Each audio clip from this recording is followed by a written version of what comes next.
রামানন্দ পেলেন গুরুর পদ। সারা দিন তার কাটে জপে তপে। সন্ধ্যাবেলায় ঠাকুরকে ভোজ্য করেন নিবেদন। তারপরে ভাঙে তার উপবাস, যখন অন্তরে পান ঠাকুরের প্রসাদ। সেদিন মন্দিরে উৎসব। রাজা এলেন, রানী এলেন, এলেন পণ্ডিতেরা দূর দূর থেকে, এলেন নানা চিহ্নধারী নানা সম্প্রদায়ের ভক্তদল। সন্ধ্যাবেলায় স্নান শেষ করে রামানন্দ নৈবেদ্য দিলেন ঠাকুরের পায়ে। প্রসাদ নামল না তাঁর অন্তরে, আহার হল না সেদিন। এমনই যখন 2 সন্ধ্যা গেল কেটে, হৃদয় রইল শুষ্ক হয়ে, গুরু বললেন মাটিতে ঠেকিয়ে মাথা, ঠাকুর কি অপরাধ করেছি? ঠাকুর বললেন, আমার বাস কি কেবল বৈকুণ্ঠে? সেদিন আমার মন্দিরে যারা প্রবেশ পায়নি, আমার স্পর্শ যে তাদের সর্বাঙ্গে, আমারই পাদদক নিয়ে প্রাণ প্রবাহিনী বইছে তাদের শিরায়। তাদের অপমান আমাকে বেজেছে। আজ তোমার হাতের নৈবেদ্য অশুচি। লোকস্থিতি রক্ষা করতে হবে যে প্রভু। বলে গুরু চেয়ে রইলেন ঠাকুরের মুখের দিকে। ঠাকুরের চক্ষু দীপ্ত হয়ে উঠল। বললেন, যে লোক ও সৃষ্টি স্বয়ং আমার, যার প্রাঙ্গণে সকল মানুষের নিমন্ত্রণ, তার মধ্যে তোমার লোকস্থিতির বেড়া তুলে আমার অধিকারে সীমা দিতে চাও, এত বড় স্পর্ধা? রামানন্দ বললেন, প্রভাতেই যাব এই সীমা ছেড়ে, দেব আমার অহংকার দূর করে তোমার বিশ্বলোকে। তখন রাত্রি 3 প্রহর। আকাশের তারাগুলি যেন ধ্যানমগ্ন। গুরুর নিদ্রা গেল ভেঙে।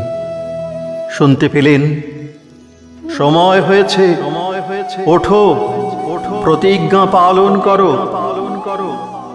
রামানন্দ হাত জোড় করে বললেন, এখনো রাত্রি গভীর, পথ অন্ধকার, পাখিরা নীরব, প্রভাতের অপেক্ষায় আছি। ঠাকুর বললেন, প্রভাত কি রাত্রির অবসানে? যখনই চিত্ত জেগেছে, শুনেছ বাণী, তখনই এসেছে প্রভাত। যাও তোমার ব্রত পালনে। রামানন্দ বাহির হলেন পথে একাকী।